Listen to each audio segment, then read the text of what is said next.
Hello, everyone. This is the Easy Allies podcast. I'm your moderator, Kyle Bossman, and joining us this week, Bradley Ellis. Hey. Daniel Bloodworth. Hello. Brendan Jones. Howdy. And on the switcher, Ian Hink.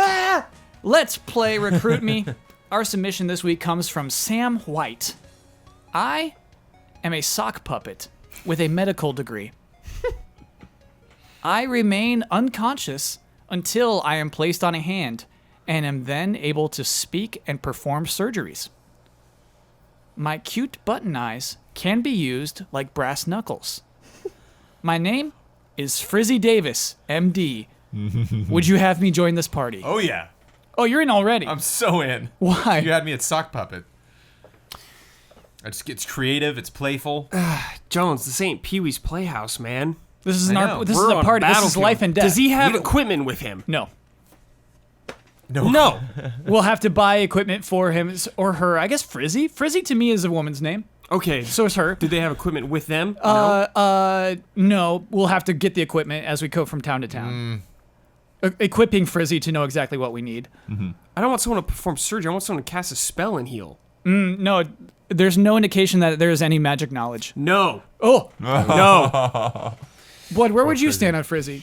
It's very appealing, but I'm worried because it's like the face. Is the face actually doing the surgery, or do you need like the face to tell somebody else how to where is The face grabs onto the utensils. Yes. Yeah. See, this is I feel like this is a problem because it's just gonna get like all soaked up in like blood and like other stuff, and like you gotta keep it disinfected. All good points. You know what? Bloodworth. Brad's right. This is real. We have to think this through. That's going to get it bloody. That is going to be a bloody sock. Yeah. Ian, do you have any refutes? Have any refutations to make? You know, my camera just moved on its own. Ooh. Yeah, it's a bizarre. Like I want to be in, but yeah, the logistics, the cleaning. Yeah, I mean, like, given the system, it's already out, so. Yeah. Sorry, Frizzy. It doesn't sound like you're in. Is refutation a word? Yes. Okay. It is now time for corrections. Begin corrections music, please. I was trying to think of a movie last week that the original didn't do great at the box office, but fans over time grew to like it, and its sequel exploded. That movie was Pitch Perfect. That is what I was thinking of. Oh, okay. And what's really funny is somebody in the comments is like, you already used that analogy in an episode of Final Bossman, and I'm like, you're right. Whoa, dude. Last week we went through a fall preview of every game that would come out. I always forget games. I always feel bad about it. Here are the ones I feel bad about. Fist of the North Star, Lost Paradise. Starlink is coming out in October. Pathfinder Kingmaker is a CRPG. Wouldn't have been aware of it. And Xenoblade Chronicles 2 Torna is its own unique physical release. Cool. Yeah. Although it's really weird the way that release is rolling out. Why? Because it's like coming out, like if you have the season pass, you can get it for like a week or two earlier than everyone else, I think. I'm going to skip to some corrections that are extremely relevant to this. I had release dates as we did our fall preview, and in many cases, I had the release date that is the soonest you could get this game if you are ordering some sort of version of it. This has happened before a few times. It's never been as rampant as it is now. So here we go. Assassin's Creed is October 5th for everybody, but October 2nd for special editions. Forza Horizon 4 is October 2nd for everybody, but September 28th for the Ultimate Edition. Shadow of the Tomb Raider, September 14th, but September 12th if you pre-order the Digital Deluxe Edition, Croft Edition, or Ultimate Edition. WWE 2K19, October 9th for everyone, but October 5th for early access.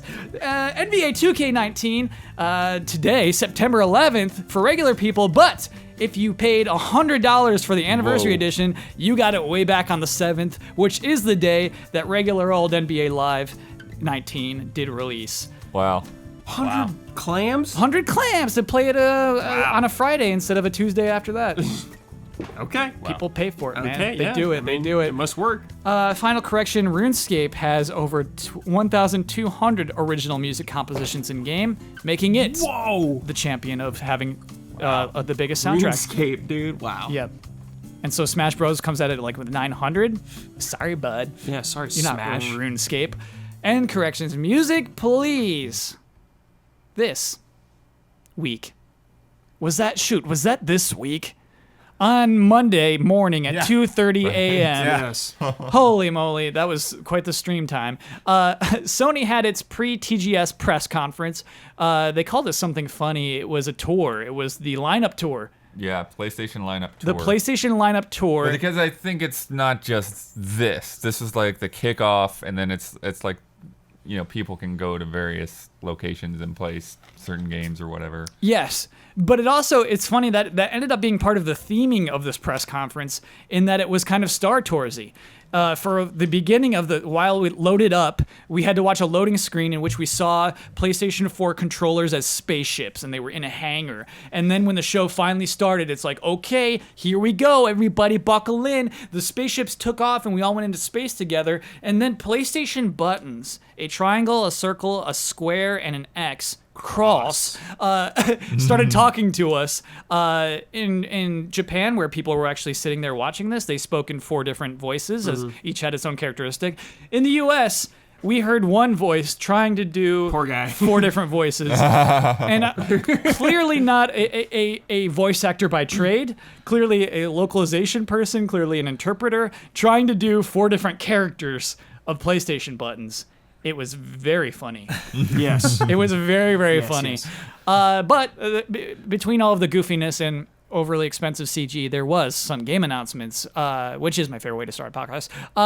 The biggest one, it comes from Sega. Sega said, I think it was last month, they said, hey, in September, we're going to announce a brand new IP. And we got that new IP. It is called, we don't know what it's called in the US. Right now it's called Project Judge. Yeah. But in Japan it's called Judge Eyes. Brad, Yes. what is your first impression of Judge Eyes? I've never heard of this before. How do you explain that to me? Yakuza. Yep. But you're a cop. Yeah. You nailed it. You're a dirty cop though. You Yeah. don't have the badge on your Yeah, chest. yeah. You're a dirty You don't play by detective. the rules. You're hard boiled. Yeah. Yes. Well, isn't he a lawyer? He's a lawyer, not a cop, He's right? a disgraced lawyer. You think Yeah. he's a cop now, though? I haven't played the demo. He's basically a detective now. Okay. He lost blood. He lost his law degree. Former lawyer. Now he's got to take the law into his own hands. He still believes in it, and so it is very Yakuza-like. Same city. What's the city called? Kamurocho? Yeah. Same city as Yakuza games. Same team. But Combat looks the same. combat looks There's heat very, actions, very similar. pretty much, according yes. to Ben. Who is the actor? I wrote you down. That Kimura Takuya is a very famous actor in Japan, is the star of this game and uses his own likeness in it, and is apparently a big deal. It's like getting George Clooney to be in your game. No, I'd be like getting Keanu. Come on. It's like I'd on. rather have Keanu Yes. in my game. Yes. Kidding me? Yeah, so maybe it is more like Keanu. Yeah, so like a getting rule. Keanu Reeves in your video game. It's like getting Kiefer Sutherland. Because I was trying to think of a strictly a TV star, or at least Kiefer is now. But yeah, it's very. So I want to go through some of the detective stuff you can do because it's actually kind of exciting, the detective things that you get to play in this game. Because does seem to have like a lot of explore the city-esque Yakuza things, but you get descriptions of suspects, and then you look for those suspects based off the descriptions, and then once you find them, you trail them. And so you have to like take cover behind signs and things, and then you take pictures with your cell phone, and kind of like Dead Rising, you get scores based on how good your photos are as you're trailing them, which is really cool. So if you get them like holding hands with a woman, but you get both of their faces, that's a lot of points. If you don't see, Juicy scoop right exactly. there. You gotta get juicy scoops. They actually show at one point they show a drone like rising above an apartment and like peeking in, and some guy it looks to be abusing a woman, and it's like got him. What else do you do? Oh, you play at disguises. Disguises are really cool, and they look goofy. Nice. That's 'Cause fun. that's the thing is it was initially demonstrated as a very dramatic game. We saw, Brad, would you say there was like 3 minutes of dialogue? Yes. 3 minutes of dialogue in an office that was all lawyer talk, all law talk. Took place in that time, Blood, where this man still was a lawyer. And so, yeah, and the music, it all seemed so serious. But then once we have gameplay trailers, we see that this game has a Yeah, I saw high- him like kickflip and kick someone in the face, and I was like, oh, I get what the tone is now. Yes, Got it. yes. I saw him do like wrestling moves and like grabbing a guy between his thighs. Yakuza tone. Yes, yeah. I wonder if the lawyer stuff is like flashback. You know, so it starts Maybe. here, detective, and then you get maybe. to a spot, and he's like, "Oh, I remember when I talked about this," and then diddly do. Yeah, cool. I mean, that is Sega's new Yeah, IP. it looked awesome. Here's Down. here's the last very Unexpected, I think. Exactly. Here's the last very cool thing about it. That game is coming out in Japan, in South Korea, in China on December 12th Crazy. this year. Yeah. Yeah, that's crazy. really short. This game went from zero, like, hey, we have a new IP coming soon, we're gonna announce it soon, to and actually we're also releasing it very soon. They said in the West it will be released early 2019. Great. The gap is getting shorter between those games. They released a trailer of the game that very day in Japan. Yeah, and a demo. That is demo is what I meant to say. Yeah, that is so cool. To Yeah, me. it's awesome. Love it. Should we expect Sega to make it more different than Yakuza? More different from Yakuza, I mean. I think it'll be very familiar from what I've seen. I think there'll be a few different elements, like you said, like the stalking kind of people like that, or like the finding suspects or whatever, the camera stuff. I mean, Brad, do you think it's lame it's the same city? I don't know. Like, when you tell me that, like, when I first started Yakuza, and if you told me, like, you're in Kamurocho in all the games, I'd be like, yeah, it gets kind of boring, though, right? And then I'm like, oh, yeah, I'm way down. That's so cool, still. So from, like, Yakuza Kiwami to Kiwami 2 to 6, Yeah. it all feels different enough that you can do different things. Yeah, I in haven't there? gotten bored of it yet. Okay. So one more, baby. Maybe. Yeah, it's surprising to me. I think they need another city, though, in it. Yeah, they do. Besides just Kamurocho, or another section. At least like more. There's some really interesting interior stuff which I'm about. Interesting to me to see Sega go in AAA budget on a new IP. That's nuts. Well, it's because those games sell.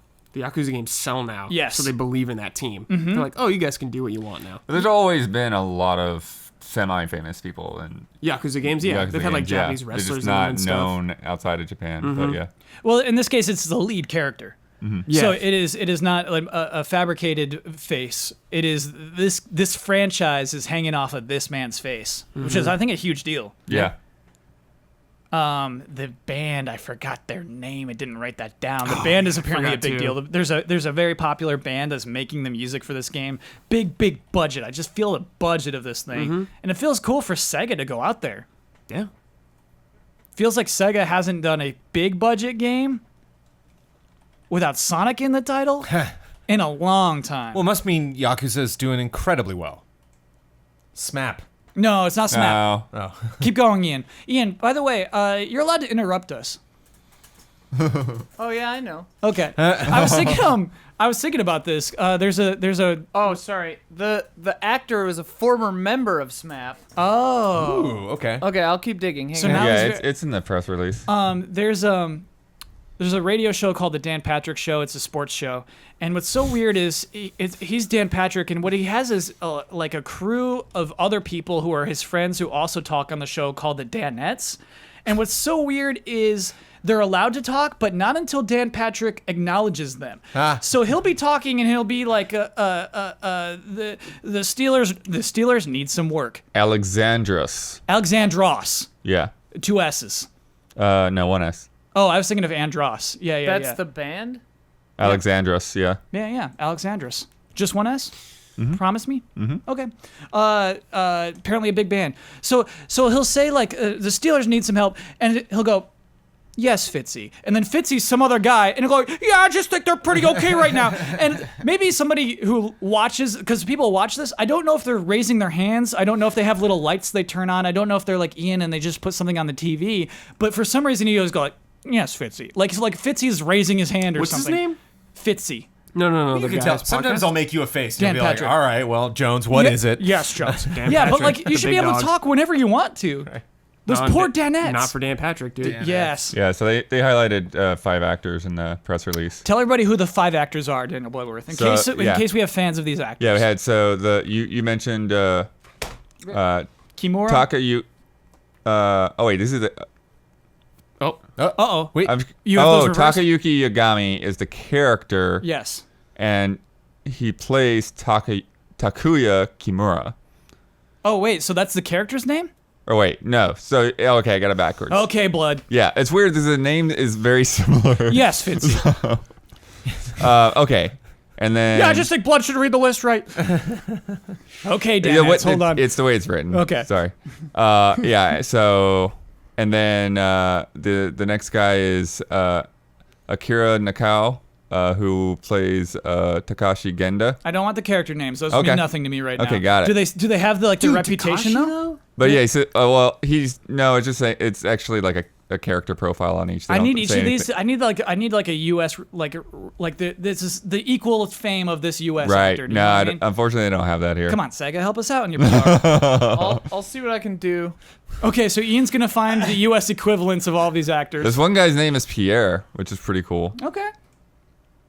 Anyway, yeah, the actor names don't mean much to us because we don't know any of them. But the point of it is, beyond those names specifically, is just Sega is paying for this. Yeah. Only console announced right now, PlayStation 4. I expect PC to come in because that's been Seems to what be the Yakuza's. trend. Yeah. And so that's strange to me. It's strange to me in this era that Japan is willing to. When the PlayStation 4 isn't doing crazy in Japan, Japan is willing to spend money on big single-player titles. It's pretty cool. Yeah. And I wonder if this was something that has always been in the wings with that team, that they're like, oh, we would love to do cops. You know, like That's what he said, for right? all the great Grand Theft Yeah. Auto games, like I love true crime. I love to actually like putting the cuffs on somebody, so it'd be fun to do. And I wonder if all of these fun ideas came from them just over the years. Like, oh, well, it'd be a weird mission if we just had, you know, like the characters from Yakuza be a detective all of a sudden, or Yeah. just like decide, oh, Dude, I'm I just would gonna go. love that.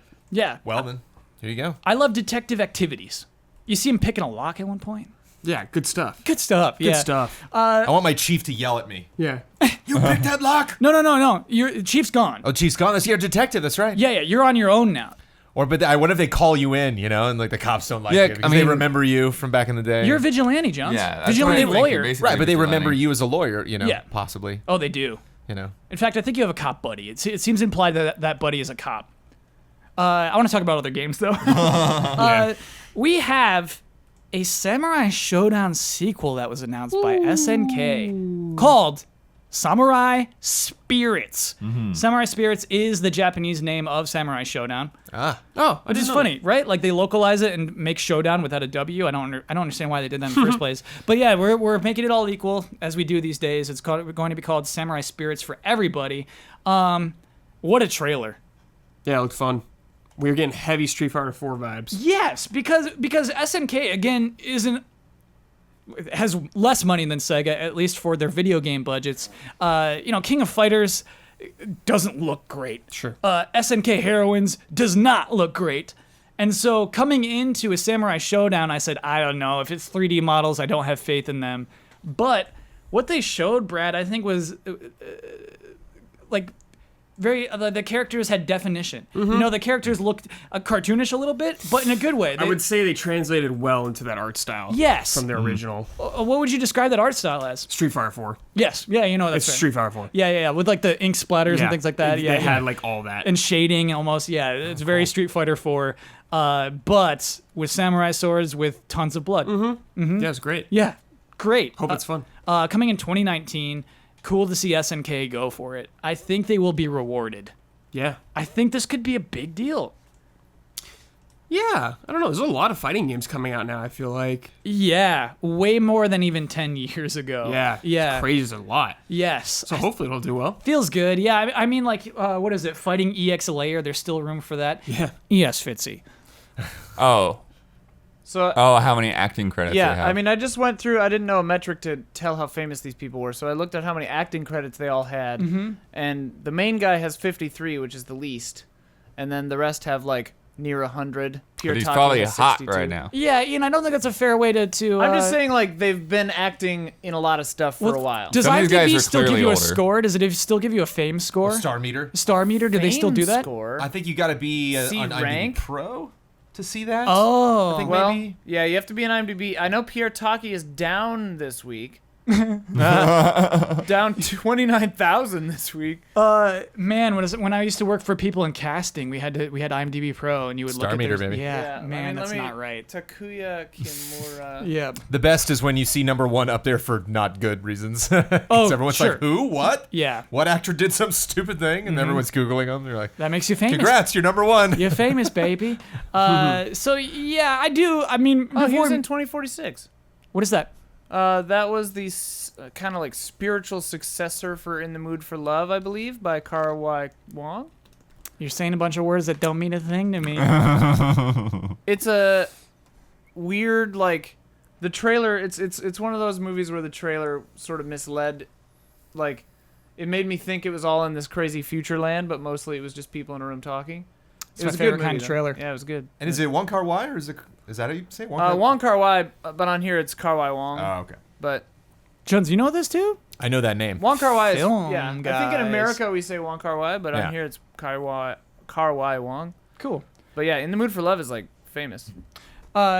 Samurai Spirits just looks good. I'm surprised it comes from SNK. Again, I'm surprised they're willing to invest in it. It is a scary market, as Brad just said, but Next year, though, next year. I think it's a scary market for some things right now. We were talking about Soul Calibur Calibur. specifically. Yeah. And I think next year this and maybe Mortal Kombat. Like we don't really know. Is Dead or Alive next Mortal year? Kombat, Dead or Alive. Dead or Alive, yeah, it's Yes. You know what's funny is they showed off this and Dead or Alive back to Yeah. back. They ain't afraid. Dead or Alive actually looking good. Dead or Alive 6 I was criticizing for having nothing special about it. Showed some fighters cracking a pterodactyl egg and getting taken away by that pterodactyl. T-Rex. Yeah, and a T-Rex. Water slide. Yeah, and a water slide. And a Kraken. A big old kraken. And just keep adding more. That's all we got. Ninjas, Jones. Ninjas. Ninjas. Yeah. Oh, of course, it's ninjas. Yeah, you're right. That is Team always. Ninja. Yeah. It's a given. Pretty cool. Pretty excited about those games. Yeah, it's fun to live in an era where fighting games are viable again. I just hope success for all of them. We saw this. So this is, I think we reported about this on the podcast when Hideo Baba, who was at Bandai Namco, was a producer of the Tales franchise, left for Square Enix. Big deal. What is Square Enix going to make? We saw the first glimpses of this project. Project Prelude. And Wait, they actually came in. They had a name for it? apparently that's the name of it. Okay. Yeah. Studio is called Studio Estolia. Game looks bad. I mean, we barely saw anything of the game. We saw Saw three a shots. guy walking. We we saw saw three a shots of bad the game. running animation. Yes. And that's it. So, More than that. I Brad. mean, I don't think it was like a good first. We have no idea what that game is. yeah, it's a bad kind first of. impression, which means a lot to me. Yeah, for sure. We saw Yes. first. We saw them draw in an area that did look a lot like that one part of Final Fantasy XII where there's trees and bridges. Yeah, I can't remember that. So imagine just like close your eyes. Imagine like a forest with big trees and bridges between them, and Ewok like, Village. and like but more purple. A lot of purple in there. Purple Ewok Village. Yeah, very fantasy-like. No characters walk through that. You just saw the environment, and then we see the reveal of our character, some boy in weird half knight's armor, half poofy clothes, just the backside of him with a horrible run cycle as he runs through a grassy field, and then the Breath of the Wild shot where he walks up to the side of a cliff and the camera moves past him to show big old nothing fields, which makes me so mad. When you look at Breath of the Wild and the way that they showed their fields, you said, oh, I can't wait to see that. I can't wait to see that. You make it your wallpaper because everything looks so cool. Here, it's just bunches of mountains with nothing on them. It was like worse than Elder Scrolls 6, which, showed at least a little town in there. It's just like, what do you want me to see? What do you want me to explore here? Had nothing of that sort. And so, yeah, it's weird. I can't imagine being excited about Project Prelude beyond the team. The way but, he runs looks like he goes hup, hup, hup, hup, hup, hup Yes. with every step. Yes. Are you watching that now? I just watched it, yeah. Oh, okay, nice. Thanks for Getting Ian, caught up. help me describe this walk cycle. I mean, it's like... No, don't show it to us because people get mad about that. I'm not going to show it to you. Don't let Jones see it. It's like, let me see. Yeah, he's There's a like, little bit of he's purple going in that like, Ewok village. and it's like very weird. Ian, you used no extra words as to after I asked you to describe it. That's it. Okay. I was showing it with my body. Oh, we still have listeners. We have a lot of listeners. Listeners, that he's Yeah. It's jaunty, very rigid, straight back. Rigid. The arms are at a 60-degree angle and not moving from that angle, and the feet. My mic has been off that whole 2018. time. You just gotta It's do a good bad run size. run Yes. animation. Yeah. No excuse. Right, when I'm talking about how good... If that's one of the only 3 things you're showing for Yes. the game, it's gotta be good. And when we're talking about Judge Eyes, and I'm like, man, I'm amazed by this budget. And we're talking about even in Samurai Spirits, it's like, man, this is pretty high budget. This is much better animated than I expected it to be. And then Square Enix shows up with this. I think it's too early for It's that game. way too early for Yeah. that game. But I mean, as we just said, it's a project. Project is still in the title. There is much to happen. Oh yeah, it was just February of last year when it was announced that Hideo Baba has joined Square Enix. So you know, Oh, okay. it's just like a year and a half in, right? Give it some time. That's it for like new game announcements. I'm gonna do a segment later on called Unlikely Remasters, where we'll talk about some remasters that were announced and some other announcements kind of tie into that. But one thing I want to touch on. I see your requests. A lot of people say, hey, talk about this, talk about this, talk about this. And I kind of want to talk about this. We're going to discuss it a little bit, but it's kind of a story pending kind of thing. Belgium is investigating EA, RE, loot boxes. Basically what happened is back in April, Belgium determined that loot boxes in video games are gambling. Didn't cover it then because I'm sick of talking about loot boxes, and I'm like, is it really going to be a thing? Turned out to be a thing. So Counter-Strike and Overwatch disabled loot boxes in Belgium. How? No idea, Jones. I don't know what? how. It's not just something you can turn off. How do you get stuff in Overwatch now? You can't open them. You cannot open loot boxes in Belgium. Maybe you just can't buy them. No, You might get in-game currency. From what I read, Because you level up and you get a loot box. the way it was described, Brad, is that you cannot They just open loot disabled- boxes. Yes. Whoa, crazy. You I can't think they crack them probably open. just run a different server for Belgium and then Yeah. took that off. Crazy. Yeah. Nuts. EA with FIFA said, who cares? We're going to keep doing it. We're going to keep going. I don't care. Sue me. I'll see you in court. Yes. And so now the headline is that Belgium is investigating EA, who still said, what are you going to do? And I kind of think nothing's going to happen. You know? I feel like EA, we've seen it so many times. The big company is going to get away with this. What is Belgium going to do to EA? That's the question. Yeah. What's the next step? How can they scare EA to doing anything? Right, What are they're their, gonna what are their investigate, terms? and they're gonna say EA, that's illegal, and EA's gonna be like, what are you gonna do? Yeah. What are you gonna want me to make it so people can't open loot boxes? What are you gonna do? You're gonna be the bad guys. Like I don't see this becoming a thing. I don't see loot boxes becoming gambling worldwide. But hey, it's there. It could happen. Is anyone willing to say here that like, yeah, EA is gonna get shut down, baby? No. Take it down. Belgium. Is that what you're hoping? No, well, loot boxes. But this could be the start of something. I mean, they could disable them. Why not? EA could. Or, yeah, they could be something where they have to disable them. Yeah. Overwatch did. Mm-hmm. Blizzard's a big company, too. Blizzard's a big company, and they just didn't want the Possible. trouble. Yeah, it's interesting. It's possible. Yeah. Yeah, I don't know. Well, they did a pretty knee-jerk reaction with Battlefront. You know, that was fairly quick. Yes. You know, when they took those out. So they're not as scared about how that's going to affect the sales for Battlefront as they are how it's going to affect really anything specifically in this market. Man, the Ultimate Team for FIFA, those microtransactions is so much money for EA. That is so much money. Like, those are microtransactions. People seem to like Ultimate Team. They're happy to spend money on those microtransactions. But that is what EA is fighting for, and I think that's why they don't want to give Belgium an inch on this one. Oh, I mean, if they make a ton of money, Yeah. of course they don't want to. Yeah, I feel like you're kind of admitting it. I feel like it's kind of Yeah. an admission. Just like, you know what, you're right. In Belgium, this is gambling, but everywhere else it isn't. You know, it's kind of hard to even do that. I just don't see it happening, everybody. I know we want to talk badly about EA, and yeah, it is sucky. Loot boxes are bad. I hate talking about them. But at the same time, I can't see this leading to any actions. The flip side, too, is I wonder if Belgium is doing this with any... I wonder if they think this is going to work. You know, I wonder if It they're did work for some, yeah. But I wonder if they're doing this kind of just to show off. I wonder if it's a political move, you know, Sure. just to kind of show like we're doing something. Yeah. Like, we're not expecting this to work, but we're going to make a stand. You know, I wonder if there's been other instances of this in digital entertainment, or I wonder if this is something that is becoming more prevalent, or if registered voters are complaining about this, or if parents are raising a stink about it. I wonder if this is just something that they're just kind of grandstanding and like, oh, we're gonna seem like we're gonna take them to court, but at the end of the day, well, it's a big company. We're powerless. What can we do? Yeah. We're just Belgium. To me, it's more of an interesting question about like international law than just like are loot boxes bad? Because it's like whatever, who cares? But like big companies like this have to think about that, where it's like this thing that we're doing is not allowed here, but it's allowed everywhere else. So we have to change our entire game to do that. I was just looking into it. Apparently, China requires publishers to reveal the odds of loot boxes. Yeah, they do. And South Korea has issued fines for deception over loot boxes. Netherlands is similar to Belgium. It's just interesting that it varies from place to place, like how they treat this stuff. Yeah, I can't imagine actually that it will vary forever. Most of the Earth just travels forward into one decision on all of these things.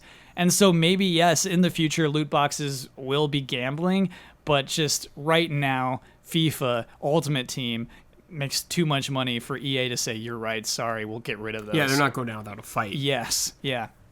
They probably did, what's that thing? The risk-benefit analysis, where they're like, the cost of being sued by Belgium is less than the amount of money we make every second by leaving this in. You're so right, Ian. They're like, we'll be able to pay our lawyer bills with FIFA this week. Yeah.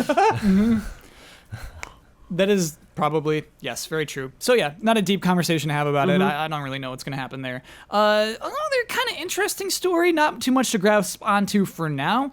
There's a new studio created by the designer and scenario writer of Danganronpa, Kazutaka Kodaka, and Zero Escape series writer Kotaro Uchikoshi. Cool. They teamed up to make this thing called 2Kyo Games, and they announced 4 games at once. Whoa. Yeah, 4? they announced 4 projects. They all seem to me to be more visual novels. I think Sure, it's just yeah. that's clearly their wheelhouse. They're going to be making more of those. Just pretty cool. Pretty cool that like, hey, we're going to team up, make a studio together. We're going to make our own games and coming out and say, here's 4, and there's like character art for all 4 of those, basically. Cool. Yeah, promotional art for all Sweet. 4 of those, I should say. Yeah. Yeah, you don't hear about 2 studios fusing together that Well, those often. those aren't the studios fusing. These are just the heads. Oh, the creators. Okay. Yeah, they're leaving because I mean, there's gonna be more Danganronpa games. There's gonna be more Zero Escape games probably. How do you spell Tukio? So you spell 2 as in TOO, and then a new word KYO, and a new word games. That's good for the audience too. That's Now you really know. hilarious in a way. Tell me why, Blood.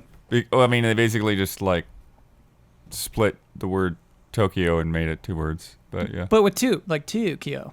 Yeah, but in Japanese, the to is a long O, so it's like 2 O's anyways. So I have as a line over it sometimes. Yeah. Cool. Wow. Blood. Ah. That was really good stuff, Well dude. acknowledged. Yeah. That is podcast butter, dude. That's a blood nugget. Yeah, that is a blood So actually, I'm nugget. curious whether it's actually pronounced Tukio or if it's pronounced Tokyo. I saw it as Tokyo, but we might have to say Tokyo from now on.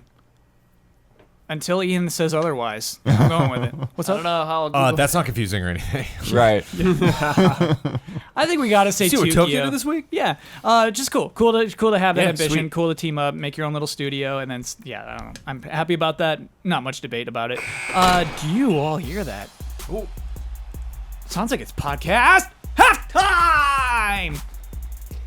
The following are the official sponsors of Easy Allies for the month of September.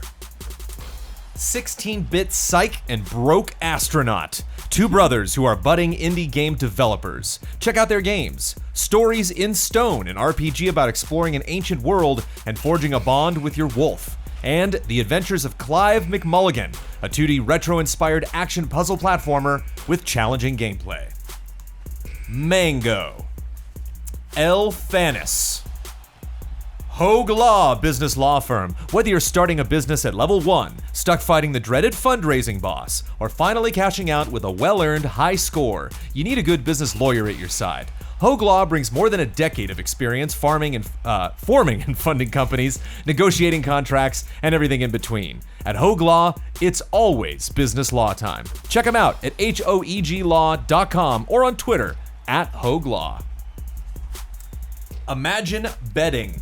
Imagine Bedding is owned by big fans of the Allies and are proud to help support them. They make every mattress to order. This means they won't start producing your mattress until your name is attached to it. The mattresses are brand new and 100% yours. Due to the success of last week, they are now offering 30% off any mattress with code EASY30 on their website, imaginebedding.com. Additionally, if you made a mattress purchase with their 20% code last week, they'll be contacting you with 10% credit. They're also doing a giveaway this month where one lucky buyer will be entered into a drawing to win a Nintendo Switch and an official Pro Controller. See their website for more details. Imagine Bedding. Imagine good sleep. Wow. iKeyless. iKeyless.com is proud to sponsor Easy Allies. If you need a replacement car key or remote, use offer code EZA at checkout for free shipping and 30% off of your order. Sweet Justice, a sound design company from the southern shores of the UK. They've worked on some of the biggest AAA titles, the most refreshing indie titles, and collaborated with the best development teams in the world. Beaten Down Brian. And our mega sponsor, Greg the Dark Knight Kettering. All of these links are available in the description. Thank you to our sponsors.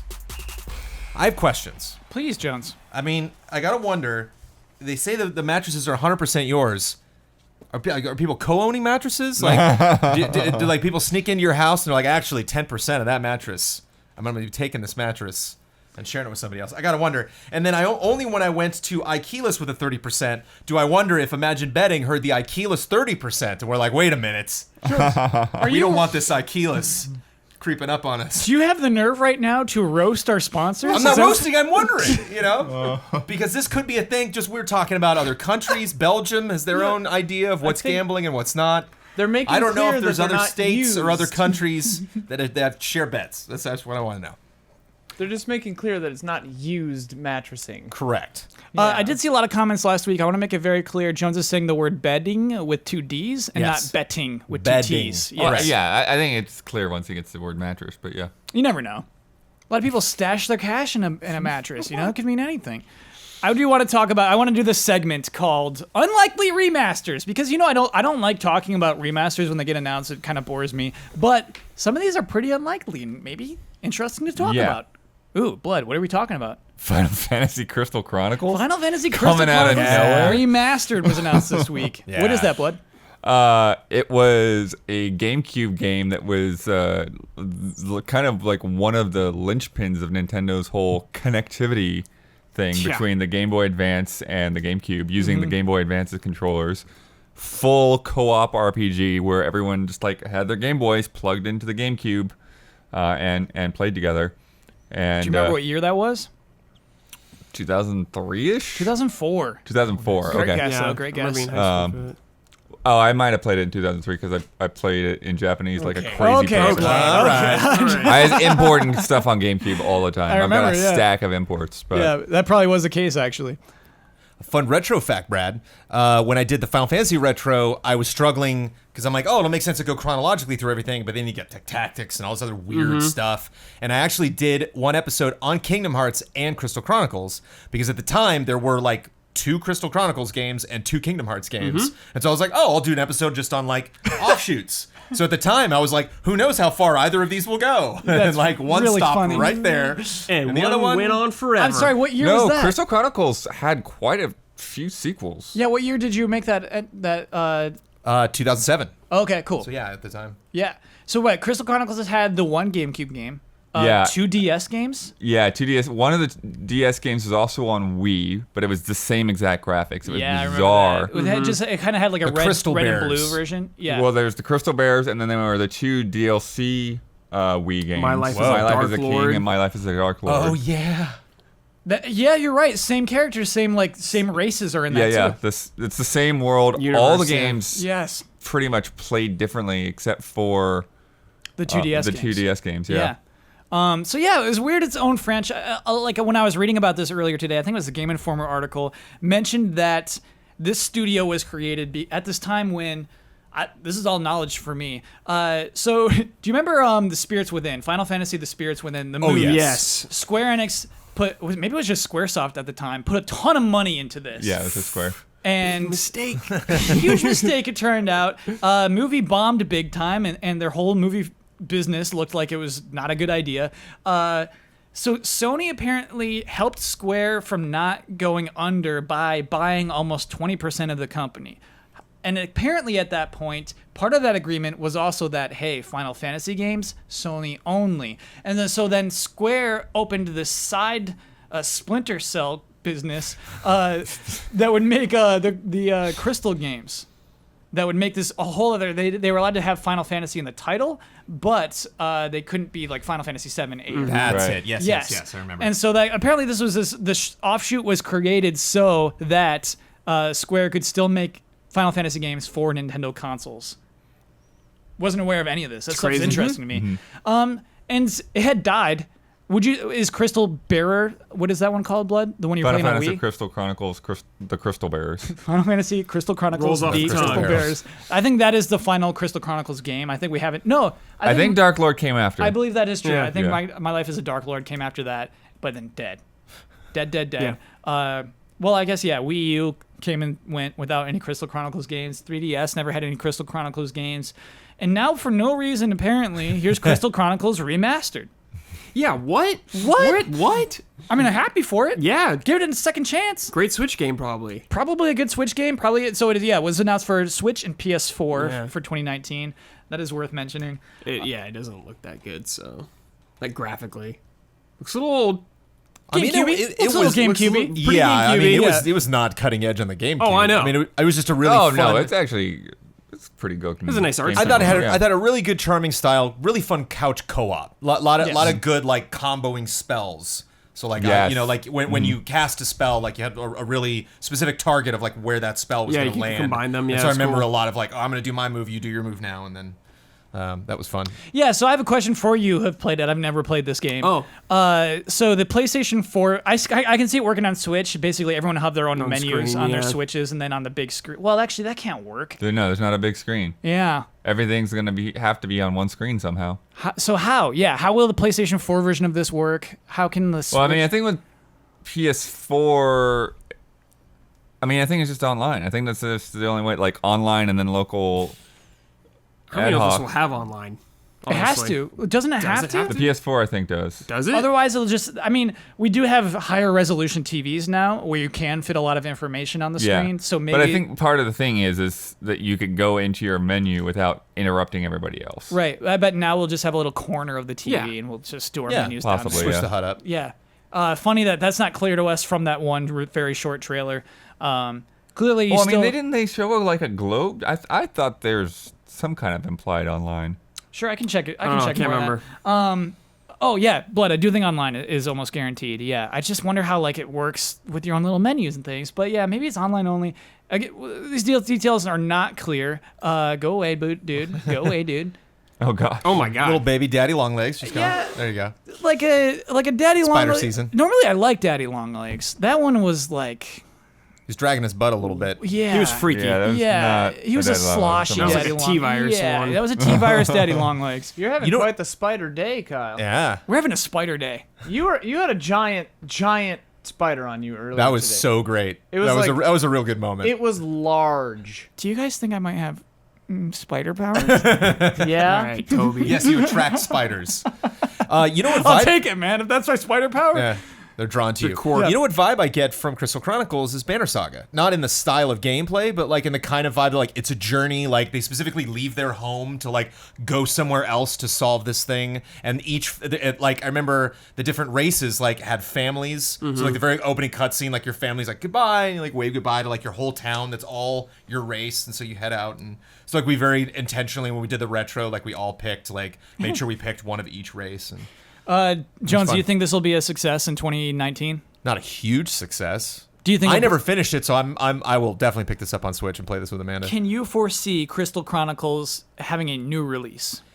Not if this doesn't sell well, but that seems to be kind of what the Switch is doing a lot now, where it's just kind of this weird barometer for like, is it time again for, or just remasters in man. general. We're like, okay, Yeah, with Pocket Just a Edition test from Square, with like- Final Fantasy Pocket Edition. 15 Pocket Edition going to Switch, also Xbox One and PS4. Jones, I kind of see, yes. I think Square Enix is seeing what kind of Final Fantasy game they can put on Switch, and I think they're looking at Crystal Chronicles. That actually totally makes sense, because 16 is not going to be on Switch. Can we Sure. probably not. Yeah. can we talk about the weird logo. Please, what's weird about it? Well, it's kind of a disaster. It looks like Ian, don't show us. Don't show us. People hate it when you do this. Well, if you don't react, they don't know. Okay. It looks like Aristoteronicals 5. I mean, that logo is the same old logo. I know, but, it's yeah. not good. The Caesaros. Yeah, I know, but like normally I like Final Fantasy logos. They're amazing. Mm-hmm. But this is Spin-off series. This was the Splinter Cell, Ian. The Splinter Cell made that logo. Like Yeah. that scarf or flame or whatever just looks like a 5. What's up, Jones?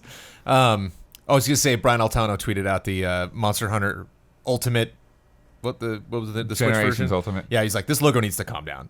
He's like, there's just it's like on fire and just you can't even tell what parts of it are doing. That is a good logo though. I actually really like it. Yeah, I don't think that needs to calm down. I think it needs to be nuts.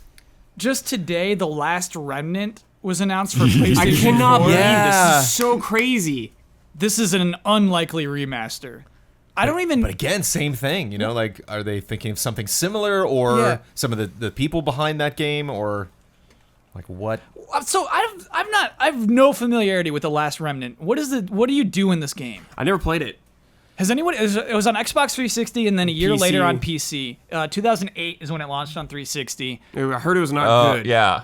Yeah, I mean, I remember performance issues and stuff when it first came out. That was but- in a lot of the reviews at the time. Yeah.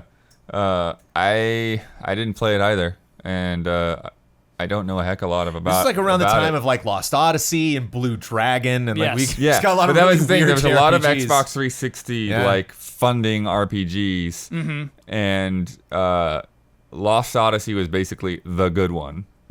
Yeah. Well, Blue Dragon kind of fell flat, Tales and of Last Vesperia Remnant was didn't good. have.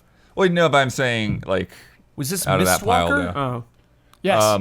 Is this this, one is not. no, Mistwalker. this is Square Enix. This is Square Enix. Blue Dragon okay. was Mistwalker. Okay. They made another one though. What's the other Sakaguchi RPG from that era? That Lost I'm thinking Odyssey. of? Lost Odyssey. Oh, yeah. is that Sakaguchi? Okay. Yeah, I think both of those games are Got my Mistwalker. wires crossed. Got it. Yeah. So it must have come from this weird time. I paid it no mind. And I then- think it was also weird that it was running on like Unreal Engine, right? I didn't see think that. so. Where Okay. didn't you do Sure, that sure. a lot at that point? Yeah. That would make sense. That is coming this December, and that will cost $20 US. I'll buy it. That is the right price. I'm in. Very non-Square Enix Missed price. it? Yep. Perfect time to go back.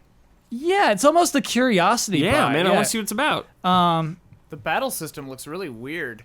Tell me about it.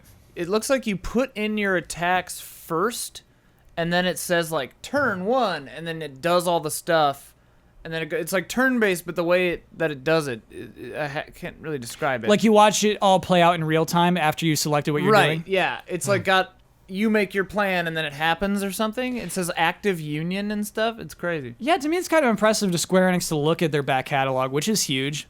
I think mean, the remasters probably do well though. That's why they're doing it. sure. I mean, it's not going to be Final Fantasy 12 No, of remastered, course right? It's not not. going to do Right. what No, of that course did. not. But yeah, I mean, it seems like it's inexpensive for them to just give it a shot. Mm-hmm. Hey, why not Parasite Eve? But okay, let's look at this one instead. PS1. They're Yeah. not remastering as much. Yeah. So yeah, I mean, hey, cool. This is off topic, but it's driving me crazy. Yeah. There was one game Sakaguchi made that was hilarious because it was like Final Fantasy, but not those words. It was like Last Story. Last Story. Yeah, it was the last story. Last That was Story. That's on Wii. Wii. That's what I'm thinking of. Yes. Wii There game. we go. Nice, Johns. Okay. And Because that's hilarious, Was right? that the Final last Fantasy like, Last Story. Like, big game Yeah. they made? Like console game? Yeah, What was the game? The phone game? dude, don't. I tried to come up with that one in my head and I couldn't do Yes. it either. They made it just released a sequel too last year, I think. Oh, Something that. rings? Did you have? It's about rings, right? Move on. Okay, we're moving on. We're just, you know what? Give us the corrections. We'll get into it. Square Enix, Terra Battle? Terra Battle. That's it. delete your comment. Got him. Square Enix also announced Kingdom Hearts VR experience. Woof. This is coming this winter. It's a 10-minute experience. Throw on your PSVRs. Oh, Or it's 10 Kingdom Hearts. minutes? Yeah. What's up? Before Kingdom Hearts, potentially? Before Kingdom Hearts 3, yes. Okay. And it will be a way to, in VR, experience the story of Kingdom Hearts in its entirety. In 10 minutes? Entirety? Yes. That is not possible. It's possible. It's that simple. It's that simple. You're gonna experience the whole thing. They found a way. I think the third dimension will help a little bit. This is free, right? I think it's free. Yeah, it is free. has It is Okay. free as well. Yes. It looks so bad. It Yeah. has to be free. Oh my god. and like Brad, I think like they're playing videos. I on know. the That's stuff. what they Yeah. were like. swinging the Keyblade around real slow. Right. There's like a video playing like on a bookshelf. Yes. It's like, what? That is part of the experience. Yeah, we saw probably 2 seconds of what this That's it. is. That's probably the game. Yeah. There's 2 rooms. So it's not 15 fishing caliber. It's Joan, It Monsters is not. from the No, Deep it is or not whatever. of that So caliber. bad. Yes. Right. I think I saw an image of it. I didn't see it in motion. Well, Yeah, what man. I saw in the press conference was almost nothing. Like it was like That's it. 3 shots. That's probably Yes. it. Yeah. If it's 10 minutes, that's like it. But hey, it's a free It's VR free. thing. I mean, you got nothing to lose. hard It's to just complain. weird. Yeah, man. It's just hard for me to I'll play it. imagine I'll give you the scoops. making something Yeah. that's that short. And also, like, I think we think about Dead Rising and those like weird fun games that we got beforehand, and just something where it's like people won't understand this until they really get it in their hands. Like maybe we'll give them a slice of it, or like the Octopath demo will let you play a little bit so you understand how the story works, and now you're hooked and you got it for free, and so now I got to get like full price game. Like who needs convincing for 3? And like how is this This going isn't to the do way. it? This is like, not I'm the trying way. to think of the consumer that's not going to buy 3, but then is going to play this, and now they're in. Yeah, man. I think this is Sony with PSVR saying like, "Hey, Square Enix," like with the Final Fantasy fishing thing. What's the Well, I think benefit? Sony's paying. No, for this it. is I more think like Sony's paying the for a lot of that. Prompto territory or whatever, the VR thing they had before. Yeah. This is more like that territory. Yep, that was free, wasn't it? You're Yeah. like swinging a Keyblade and hitting little nothings, Yeah, and there's maybe like 2D fire planes in the background. That, like, and the have videos 4 are gonna play on those animations. 2D planes. Yeah. Maybe it's like Wow. after the fact, like you get Kingdom Hearts, and then you're like, well, I just need some more after I've beat the game, so maybe I'll buy a PSVR and get this extra thing. I really, Jones. I think this is created to move PSVR more than Kingdom Hearts. Yes, and I think it's Sony who's paying for Yeah. it more than Yeah, Square probably. Enix. Yeah. Yeah. Makes sense. Hey, just give us a little 10-minute thing. There we go. Yeah. All right. We'll give you. It's like the 2 million? the Last Guardian thing they did. Real short. Yes. Just Oh, I real forgot short. about that. Wasn't Yeah. wasn't Damiani or somebody talking about how the studios made certain deals that they would deliver a certain amount of VR to Sony for PSVR or something? So I they wouldn't have be to- surprised. Dami- Damiani just like knows make about a goods. lot of deals. The one the only thing I can say to this effect that amused me is when I went to check out Dreams, I think at E3, and somebody said, "Is this going to be in VR?" The developer, I don't remember who for Media Molecule, was like, "Oh yeah, no, it has to be." Yeah. Oh, okay. That is very funny. They were like, it's a lot of work, and it might not be what we wanted to do with it. I mean, Yeah. obviously, Dreams and VR is, fascinating. Like, Yeah, Dream. I'd love to build that stuff like around me, but it clearly seemed like Shu was like, you're doing. Yeah, I do believe Sony is still pushing PSVR, especially after that. We can move into a couple more PSVR games. That Sony press conference stressed heavily on PSVR, where at E3, Not as much. Sony They had was, like a whole planet. yes, we went to a whole planet of VR games. At E3, Sony was not pressing it too hard. It's Do there we if you know want it. PSVR sales in the U.S. compared to Japan? We don't. Yeah, I wonder if it's selling something better? like that shows up more prominently in their press conference, does that mean it's selling better there or worse there? Mm-hmm. That like it's selling worse, so they feel the need, or it's selling better, so they're like people would be stoked if we covered this in this press conference. It might be that, Jones. It's so weird.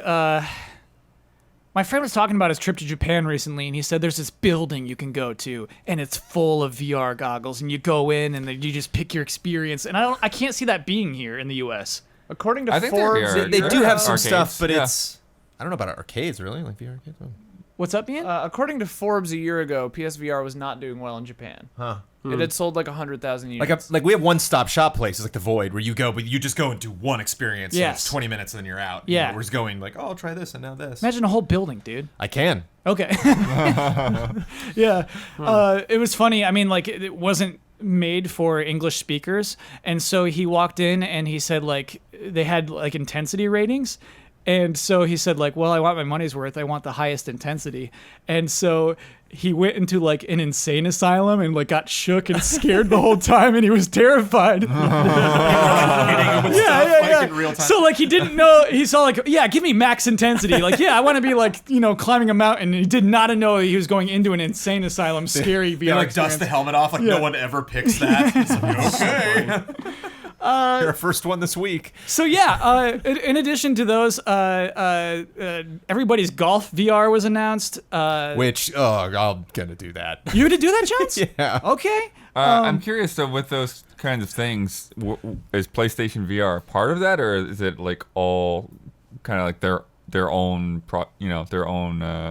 devices and software and stuff? I'm sorry, you were talking about the building. That that's full building, of, yeah. Yeah. I think that's even like heavier duty than, well, Yeah. maybe more specialized than Vive headsets or anything.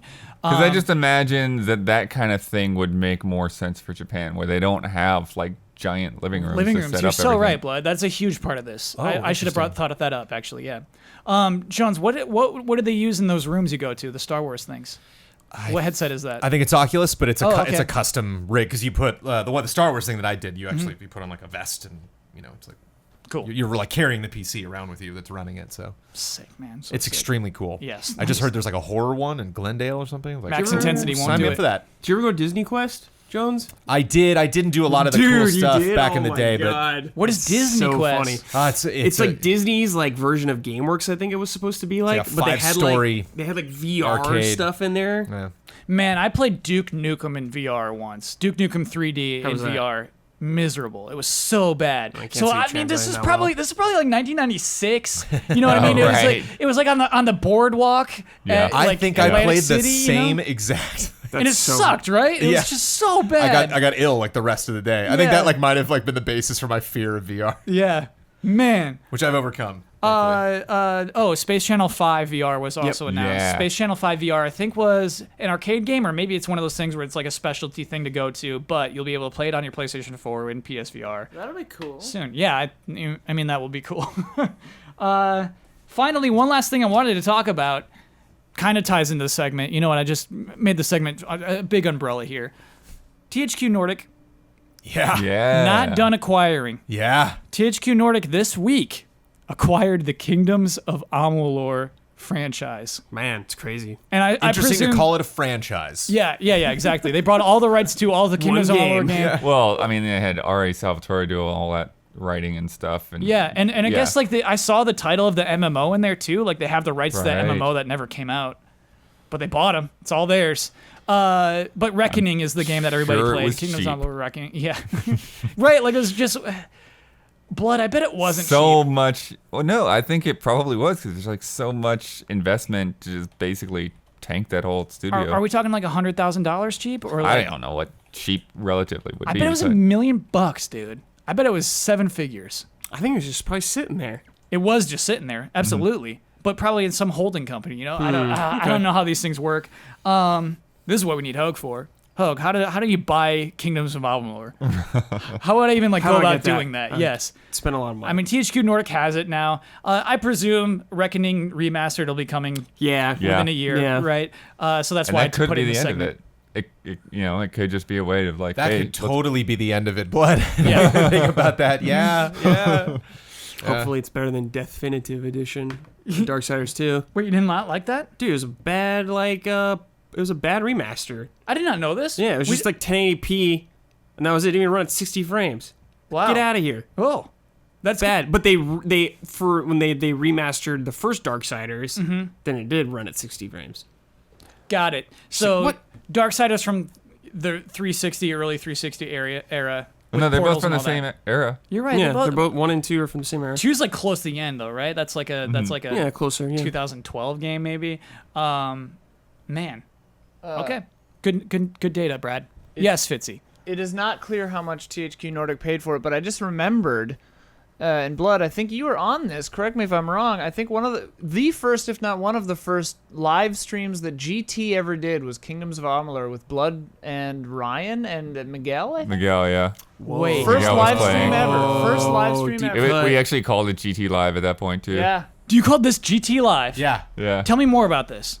We're just like on a couch in the back at Viacom, and we were live streaming Kingdoms of Amalur for like an hour, I think maybe it was two. an hour, yeah, Yeah. maybe That's more. so funny That was because the same room I played Souls in for the first time, right? Remember so I played? it was downstairs. I thought you played Souls. No. Oh, that was in the corner. Yeah, it That's wasn't. when they It shot invisible wasn't in the walls. room. It was Wasn't like that right next to the editors. It was like all the capture stations. Yeah. Oh, the Final Bossman room. No, Same- it same was place I shot out Final in the Boss? open. Out in the actual capture Oh. in the capture. You just crazy. streamed out there, like, Oh, Yeah. then no. Yeah. and you know what's funny, Blood, is I bet at that time it was like a whole hour, really. You know, streaming is like, man, Yes. that's a Yeah. long. You expect people to watch for a whole hour? 59 minutes and 5 seconds. Wait, you found it? Yeah. What do they look like? I'm looking. Young. I don't see camera. I think they were switching to themselves intermittently. Oh, but it's basically we go, full here we screen go, on the here we game. go. What was the initiative, Blood? Was it this game's going to be big? We need to stream this, or is it basically we need to start streaming any game we'll do? Yeah, I mean, it was I think that was probably before that game came out. So I think it was like a preview. Was that on Ustream? I bet it was yeah, a I'm pretty sure Ustream. it was Ustream. Man, I can't believe Ian found the archive of it then. Yeah. Dude. Ustream. Miguel looks exactly the same. Bloodworth's hair looks very silky and straight. See, that's silky. you can't just say that on a. And he's Our poor wearing that. listeners can't. You're wearing that Rebel Yeah, red. the Witcher 2 shirt. Yeah. Is that Witcher Same old 2? blood. It's a Witcher 2 shirt. Same old Nice. Bloodworth. That's Witcher 2?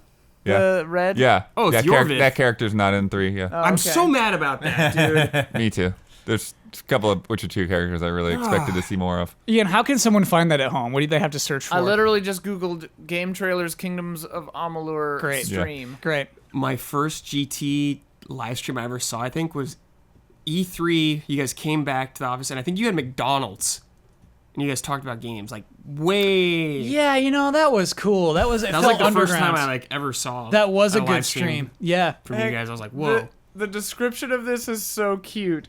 It says the first archive of our brand new live show where you drive the demo. What? Oh, because we were just doing what people would ask us to do. Wild It was West. just- Yeah. Chat was just tell us, hey, what do you want us to do, Ustream. chat? I mean, I know this isn't about Amalur, but like whenever you say GT Live, I cut a promo for the Game Trailers Top 100 Games. Don't look that up. It never happened because it got canceled after we were like ready to do it. But I cut a whole amazing promo I was really proud of. Ugh. And in the promo, I was like, oh, and you can get more features because we'll talk about every week when we do the next 10 or after every video, we'll talk about like what came out that week and why did we pick it and who are the big champions of that. And I said, and they'll have more live elements with GT Live. And the clip I showed was Shane and Michael McWhirter from the 5 minutes where he worked against Trailers on side mission, yeah, and then gone. So I love that he was there just long enough To get in for me that to use promo. that clip. And I think they were looking at the PSP. They were both like in the image shot, like, oh, PSP. The weird thing is the logo for this GT Live looks kind of similar to the logo for actual GT Live. It has the slash and everything. Huh. yeah, I Might have think stole we. it. Yeah, we Yeah. probably didn't Yoink. repurpose it. I gotta say, Jones, that's a good idea. Top 100 games, and like you had like this wasn't a popular idea to have this live stream where you have like a Q&A live at the end of every week. Yeah. I mean, that's so crazy. Well, it's the thing that always tangent. The thing that always burns me out about top 100s. I'm like, oh, somebody did top 100, great. And I'll read, and they're like, so this game, and they write like a paragraph, and I'm like, no, go back into your office, write 500 more words. Are you nuts? Yes. You Yeah. to get me excited for top 100 games, and you wrote like a letter? Like, no, I need you to pour your heart and soul onto a page, Yes. and let me know like this is why this beat out hundreds and millions of Thousands. games. Yes. Y'all know why. So we were this gonna is do good. one video for each. We are gonna have like whole 2-page script. 100 for every videos? Yeah, 100 videos. Yeah. And I said, in the promo, I said yes, 100 videos. Like I repeated myself. Wow. Do you still have a copy of this promo? I wish I did. Oh man. Yeah. I don't know. Somewhere. One last question about it before we move on, Jones. Did you have the 100 picked out? Yeah. What was? I made the GoldenEye video. Do you remember the top 5? Well, the number one was Ocarina. I fought Man, for that. yeah, we're such dorks. We still love that game. But yeah, GoldenEye. I think GoldenEye was like in the 60s or something. I think that didn't get up there despite my efforts. You had that video done.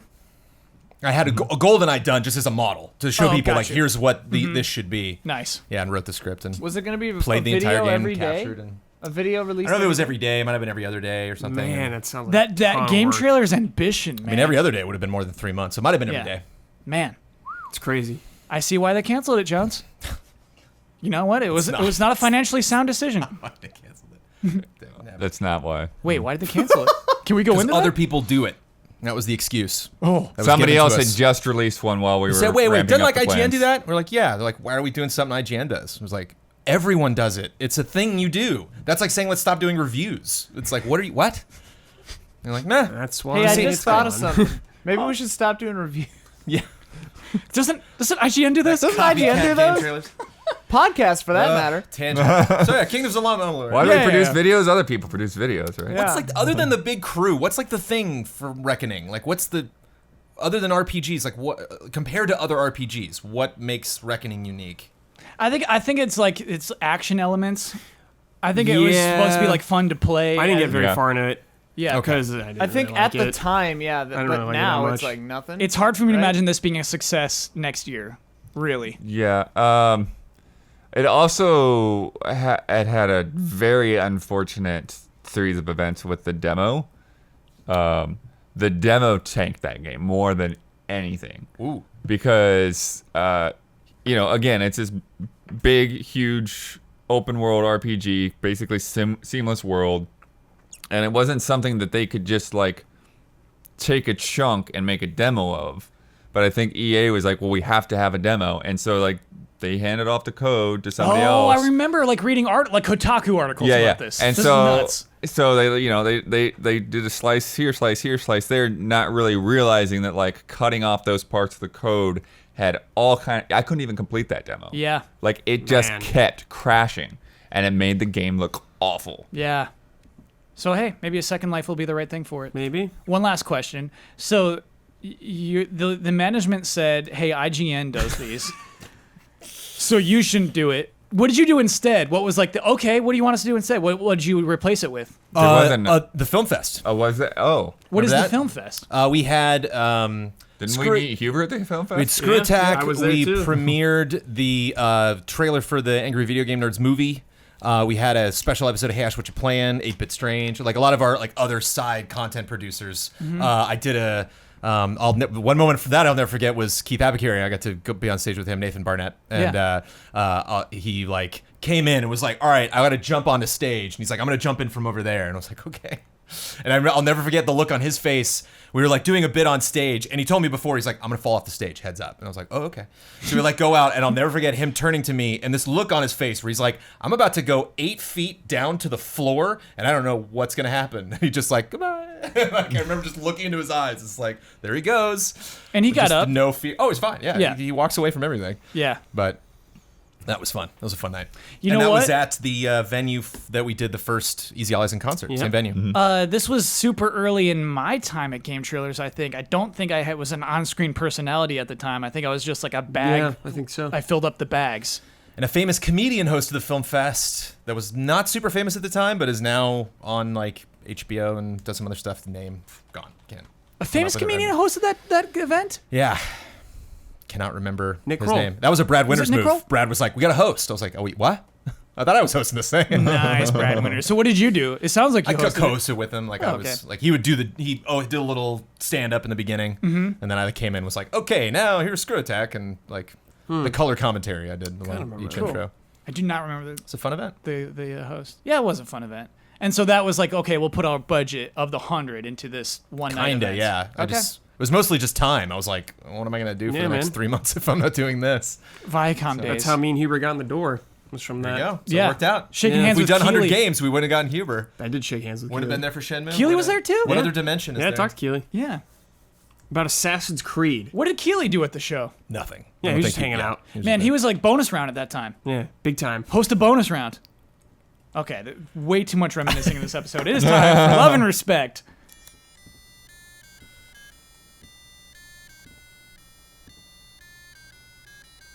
Love and respect.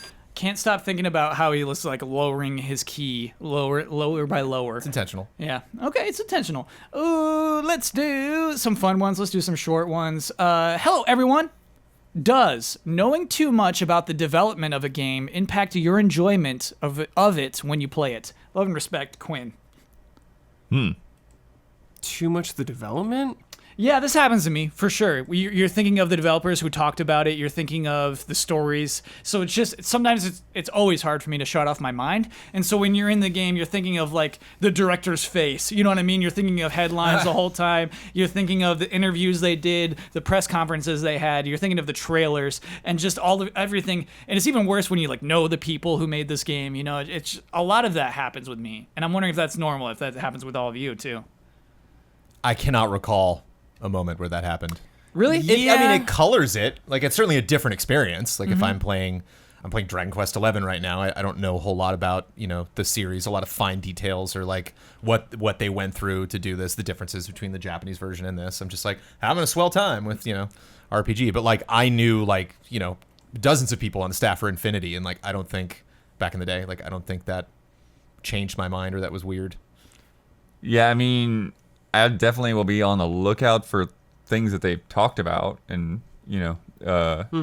Stuff they emphasize. yeah, stuff that they emphasize, stuff that they worked on, little details I probably, like Tomb Raider. Yeah. The thing about the being able to switch on the native language, I would have never looked for that option if they hadn't said something about that at E3. Do you see their faces as you play through Tomb Raider? Nah. No. Is this just a crazy thing? No, I mean, Well, I don't mean, think Death Stranding's a really like you're gonna think big Kojima. example. That's a great example. That'd be a whole different game. Metal You know, Gear like Solid what would 5 the is a great conversation example, we yeah. would be having around that game if this was just like, oh yeah, some weird developer came out Yeah. that we'd never worked with before that's going to make this game, and here's these weird trailers. You're like, And I mean, wow. that's But why he Kojima wanted. also puts his name on everything like 6 times. So. But Right. but that's why he wanted to do PT so bad. He's like, hey, I'm just gonna put this game out. Just like, let's see your reaction to a game that doesn't have my name on it. Right. And it was huge. You know, you can't like say like that's the only reason why we like those games. Sure. But yeah, like Metal Gear Solid 5 is the story is outside of the game. The story is so meta, and that you're thinking about the studio that shut down making this game the whole time you're playing that game. Yeah, I just don't look at it as like a relationship thing. The more I learn about any game, it changes my opinion of that game. You know, but I've never, like, certainly a review score has never been faltered by knowing someone or not knowing somebody, or being familiar with a company or not, or something having been made in the States or not. But yeah, I hunger for all those little pieces of information. It's fascinating. That's why I want to know, like, what was the thing about Reckoning? What were the stories at the time? Yeah. Because that's why I'm in this business, because it's Man. fascinating to learn more about the crazy process. I remember reading Not some only of the just stories coding, at the but time. development and business and all that stuff. The Reckoning story is like sad, Jones. It's like paychecks getting Kurt bounced. Schilling, yeah. Yeah, where it's just like, hey, my paycheck bounced. Are we all right? And it's that, well, like, but it's, I mean, not to go back on that story, but like that's why I asked, because I'm like, that's all that's in my head. It's just this Yes. like bankruptcy and weird, wasn't Todd McFarlane involved in that? Didn't he do like design some stuff for it? I'm gonna say yes, and the reason Someone why, like that. Maybe. I remember it was just names. I Yes. remember before I saw a moment of gameplay, they were just like names. Yeah. Todd McFarlane loves baseball, so I could see just Kurt Schilling showing up with Todd McFarlane and saying like, hey, you want to get in this? And Todd McFarlane, okay, yeah, I'll do it. By the way, that's what Todd McFarlane talks like. I know, I've heard him. But like No Man's Sky, it's impossible to play. Like even all the best moments of No Man's Sky where I was completely immersed, there was still that little gremlin on my shoulders. Like, remember this game? Like, yeah, I know. Yeah. Like, I know the journey we took to get to where we are now. But Absolutely, dude. Yeah. So yeah, I totally think that's the case. It's hard to shut it off. You got something, Brad? Yeah. Oh, I was just thinking about like the editorial standpoint from it. Like I don't think any of us have ever like reconsidered a score because we know anyone in it, kind of thing. Oh, like definitely that. not on that aspect, right? Yeah. Like I mean, No Man's Sky is a perfect example. You're like, oh yeah, development of this game. But knowing a developer to me is not any more significant than like how good or bad I thought the marketing was. Whether I like other games that were in the series or even just like the genre. Like there's so many elements. It's just one of them. Doesn't really stand out. I mean, yeah, the only thing like on that aspect of things that it changes any of my behavior is like if we gave so like after we review a game, like I'll send the links out to whatever contact. If we give a game a low score, I'd like generally just don't do that step most of the time unless they ask for They it. usually don't want to see that. Yeah, Yeah. but that's the right thing, dude. That's the right thing. They don't need to know. But at the same time, like I get a lot of, when that has happened, like people have been like, yeah, thanks. We'll pass it on to the team, like, and let them, know the feedback and where they can improve or whatever. So Cool. Yeah, I mean, we're never the only outlet giving you a bad score, right? Sure. Yeah, and so I guess that's where you don't have to feel too bad.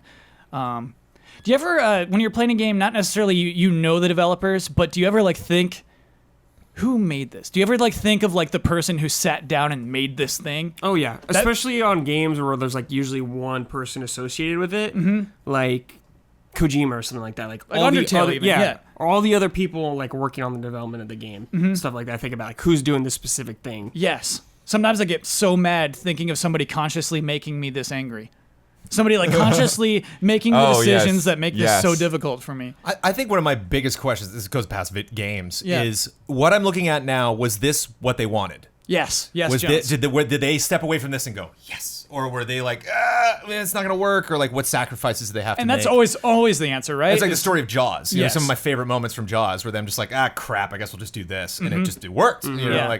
And so I see something like, for some reason, the Final Station just jumped into my mind. That was one where like, I know nothing about that developer and I loved that game. And I think what you brought up comes into play when you play a lot of indie games, a lot of games that are like only 2 or 3 hours.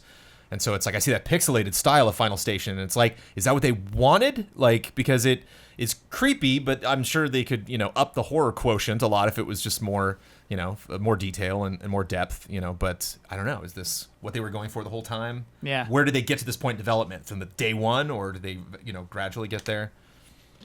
And it's always, Jones is always the other thing. It's always the compromise. Yeah. I don't know many creators who go like, yeah, perfect. It just doesn't happen. One more question. Let's do a Spidey question. Okay. Ooh, this could be hard too. Okay. Hi, allies. Simply put, are Spider-Man's animations the best in any game to date? Hey, now. In any game. Whoa. Being able to hold R2 with somersault over any obstacle, run up any wall, and seamlessly swing into the air is just an absolute technical marvel to me. No pun intended. Come on. What are your favorite animations throughout gaming history? And Oh my. do you think Naughty Dog will stake another claim for the throne when The Last of Us Part 2 releases next year? As always, much love and respect, John. I mean, yes to that It's not out question, yet, sure. but the Sekiro animations I've seen have been very fantastic. Yeah, especially like a lot of the visceral attacks are super awesome. I feel like in movies, you can't say this has the best animation. I feel like animation is art, and so it's really hard for me to say, yeah, that's the best. Though The Last of Us Part 2 exhibited Will have animation I haven't very, seen crazy. in any video games. Yeah, absolutely. But yeah, like you just said, Brad, like that wouldn't look right in Sekiro. Sekiro has its own vibes, has its own demand of its animations. Yeah. Fighting games have their own demands of their animations. And so, yeah, it's hard for me to say Spider-Man would ever have the best animations. Dead Cells looks crazy, and that's just from trailers. I haven't played the game, so I don't know if that stuff holds up. But some of those combat animations are I mean, just I like, think the frames, like, it's like totally different, but I think why can't I just blanked on me? Dragon's Crown has really great animation, Right. Any stuff of the like that. Vanillaware stuff, yeah, like yeah. any Yeah. Vanillaware stuff looks crazy good. Mm-hmm. It's just different though, Yeah. Is Spider-Man's animation remarkable? yeah. Is I it? think a lot of animations I haven't seen a lot of it. It's all really good. Well, it's funny because have you seen the water glitch? The somersault. when you can roll yeah, roll we were over just it, talking yeah. about that So earlier. whoops. And there was some moments you can see in the trailer, like it's a little weird when you hit the ground. He just kind of rolls out of it. And sometimes when you're like doing tricks, yeah, if you just hit the ground, he'll kind of hover for a second and then land. But at the same time, like there was one animation, I think in my whole playthrough, I've seen it since, but in the playthrough of like actually getting to the end of the game story-wise, I only saw this once and I like chuckled when it happened because I'm like, wow, it's the actress above and beyond, where I went like right into a billboard. And if he could have just easily run up the billboard and flipped over and done his like web over, which is the same as you do as the top of buildings, but he specifically put his hands up and like vaulted himself up over it because the game registered like, oh, the top of the thing I'm hitting is just right there. It's just like a foot above him. So he's like, oh, and like there's like those vertical signs that are like stick out from a building. You see a lot in Yakuza games, like billboards, but just straight up and down. And like I ran into one of those and he just kind of sidestepped around it and just like, wow. It's the only time I'll ever see that animation Yeah. through 30 hours of gameplay. Somebody works That's some detail. probably 3 days on that, right? Yeah. Yeah, and I think pretty good facial animation too, actually, in Spider-Man. Surprising. Better than I expected. I was not a fan. When I first saw Peter, when I first saw, Norman Osborn, I was like, whoa, Uncanny Valley, this looks a little weird. Yeah. And you get into it. It looks really great. Yeah. It was interesting. I think they tweeted out a picture of the cast. And it's interesting seeing Aunt May. Spider-Man and MJ, who were like body doubles. Like they brought in actors just to be them visually. Yeah. And then brought in voice actors. But then, yeah, like MJ and Martin Lee. Yeah. Mr. Negative, like that was their actor and the voice actor at the same time. It's weird, man. It's fun to see. Hey, Judge Eyes, same thing. Yeah. Judge Eyes has good facial animation too. Yeah, I think I appreciate facial animation and just acting tics. I think performance capture is so much more interesting in some ways. But the same thing, there's some franchises that like, does it need more? The combat animations in Yakuza games can be a little clunky. Objects can kind of wig off of their things, but it's like, is it going to be worth it for that company to spend all that more money to match something like Naughty Dog does? Like Naughty Dog's kind of shot themselves in the foot a little bit because like we expect that. So like they keep having to outdo themselves and really focus on that. Whereas I think just a lot of other games are like, it's not that big of a Yeah, deal. was it Kotaku? Somebody who just did that whole thing about like, like the miracle of them like taking off clothes mid cutscene and just like how complicated that actually is. that happens in Uncharted. Sorry, Yeah, in Last of Uncharted Us? 4. Oh, it happens in Uncharted 4. Yeah, you usually see it cuts away to someone else in a cutscene. Like Oh, you see yeah. them start to go to take off, then it cuts to the person they're talking to, and then back, and they're like, Wait, who wearing takes off another clothes shirt. in Uncharted? Nathan and his brother. They like take off jackets or something, right? I forget Okay. exactly the scene. Been a But while. So Don't to me, remember. that reminds me of like watching director's commentary for Monsters Inc. And they're like, yeah, this fur, nobody was doing fur. Our fur tech's out of control. And people watching it don't know. They don't know how hard fur is, but Right. it just looks good. Kind of that same thing is where Yeah. animators are like, oh my God, they took off shirts. And everyone's like, oh, they took off shirts. It's something that should be obvious. And animation's so hard of making those obvious things look natural. Video Tomb games? Raider, good animation. Horizon, good animation. Yeah. Good faces too. But like I remember playing Breath of the Wild, and like it's cool that you can climb stuff, but he'll also just put his hand right on just air. Like if Yeah. there's Yeah. like a window, he's like, all right. Spidey will Still too. going. Spidey will too Yeah. when he's climbing. He's Yeah. not the best climber. yeah, I think that's probably like one of the trickiest things is, and that's why Naughty Dog's gotten so much praise, is just this idea that your character model is aware of something else in the environment, and Nate reaches out to touch something as he's walking through a room or whatever, and it's and a lot of that is not just pure animation, because it would be impossible. It's like creating these sort of AI systems to like put all these things together, blend all these motions together, and not look weird. Yeah, it is. It's the tweening, you right? They're just like going back to your default from that. Yeah, it's nuts, dude. You know, all it's a fun crazy. animation test. If you have The if you, T-pose? if you own the game, sorry, The T-pose? the T-pose. Yeah. Whenever you see a T-pose. Oh, okay. Oh, Not that kind of animation test. But recently, I went back and I played through all of Assassin's Creed Brotherhood, and then I just bought. Wait, which one's Brotherhood before you move on? Brotherhood's the after 2. It's the sequel Rome. to 2. And it's got the creepy faces on the box art. I mean, in the remaster, yeah, they had the remaster had some. No. I mean, like, there's like a guy in a creepy mask. Like, you have a squad, right, in Brotherhood? Yeah, I don't think they got into the creepy masks until they added multiplayer, and that's when you had all the weird characters. Yeah. and- Okay. so I don't know. So Brotherhood, one with But you had a squad. it's fun to like go back, especially like Origins and when Odyssey comes out. Like go back and play one game from the 360 era, then play Black Flag, then play Origins, and just go up a thing. And it's just really cool to see not just like my hands on the object, like no, my fingers are on that now, and just the specific like. It's really neat, specifically sideways, when like he'll be like inching across something, and it's like all I'm doing is just moving right, and like his hands are moving up and down, and feet are moving up and down. You go back to that first Assassins, and it's just like ledge, roof. And we were amazed by that. Yeah. We were amazed by Assassin's Creed. Yeah. So we'll continue to be Fun amazed. evolution. Yeah, even if Spider-Man is the best, it won't be best for more than months. It's nuts the way this industry And moves forward. you're doing more running around that city than anything else in that game. You're doing more exploring of the environments physically in Uncharted games and Last of Us than like most of the other stuff that you're doing. And so it's like it makes sense why they put so much time into it. Right, and why facial capture isn't necessarily their highest priority. Why it's not Yeah. the best in the biz, whereas maybe the traversal is. Yeah, Right. makes sense. It is time for bets. Next week's bet is about Shadow of the Tomb Raider, where normal people will buy that Friday. People who are spending extra money Normal people. will get it. The 2 days earlier? They'll get it on the 12th.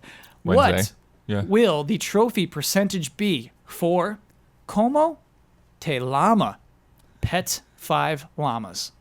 Brandon Jones, 31%. Daniel Bloodworth. I believe in all. I went high. I went 64. Ooh, hey, I went low. Brad Ellis. 13%. I think that's right, dude. I Yeah. went with 39.5%. Ian Hink. Whoa, freaky! I did 39.2%. Oh, damn it! That's gonna be fun. Let me lock that in. No, I mean that could work out for you. Brad said in his full playthrough, pet 2 llamas. Yeah, I mean, I pet like 1 or 2, and I was like, oh, okay, cool. I'm nervous. I didn't now, know that dude. was I'm like an nervous. achievement or trophy, though. I know. I don't Yeah, know. I think dude. it's the thing. People are gonna have the weekend. People are gonna see this as a game that they can tear through and get a quick Yeah. platinum. All of our listeners better pet some llamas. That's what I'm saying. No, don't. Pet some llamas. Pet not, one. but not like too Like many 1. llamas. Yeah, maybe 1 or like 2. 39.2%. No, Listen, but it doesn't 30 count unless they pet 5. Yeah.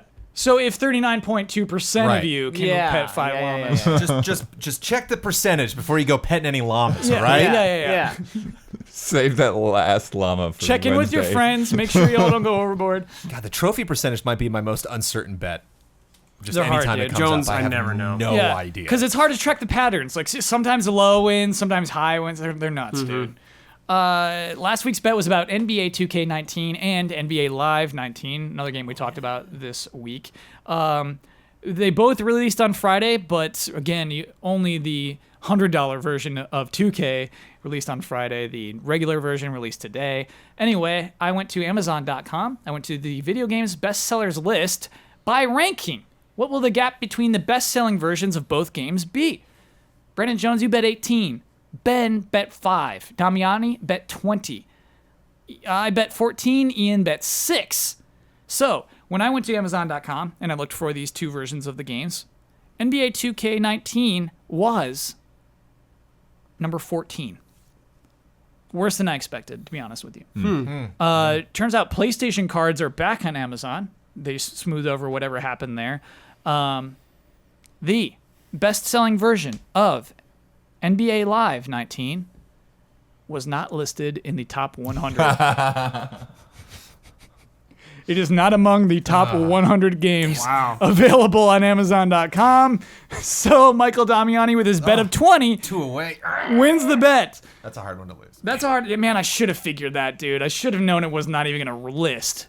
I thought maybe there's a chance. This is the year of NBA Live. This could be 2%. Why? I mean, it's just like, Why? Why would this? I don't know, everybody's gonna but pet 4 llamas. because everybody makes fun of 2K, but then everybody in the comments still says, like, dude, NBA 2K is still the best. Even though the microtransactions are awful, it's still the best one. We don't like NBA Live. Poor NBA Live. Like, man, can you imagine? I mean, it's basically EA is funding this investment of, like, we hope this works out eventually. We know we're gonna die for 5 years in a row, but the I idea remember is that you Huber can't have did a monopoly. preview like 3-4 years ago, and it's like, yeah, they're really turning around from last year, and it doesn't seem like it's moved hardly at all forward since then. It's nuts. Well, that brings our totals to Red Grouse 11, Gorgeous Gorillas 17, Droopy Eagles 11, and Switcher Snake 6. Do you want to inform our audience about how these scores are now accurate? These scores are accurate now.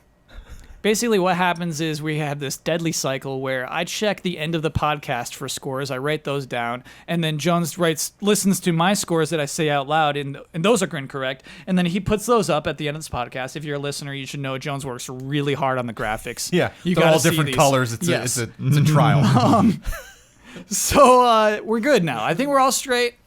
I think Kevboard Arts will be happy that we've got all the scores straight. The official score of these guys. I do want to tell everybody about patreon.com/easyallies. Do it. Okay, so when I say recruit me, when I say this is time for love and respect, I'm drawing those submissions from patreon.com/easyallies. We have a community there, but specifically the podcast community, the people who get this podcast early, just like Tomb Raider, just like Forza 4, we all do these things. Horizon 4, don't correct me, please. Just like those things. Look, if you have more money, you get things early. That's just the way this world works. So if anybody who gives the Easy Allies $5 or more a month gets this podcast 2 days early, also gets to submit to those 2 segments. Our website is patreon.com/easyallies, and Patreon is how we exist. I'll give another sell. Please. Because I always love doing this when I review a game, especially for something like Spider-Man, which you see going up at embargo, and it's really exciting because all these reviews are going up.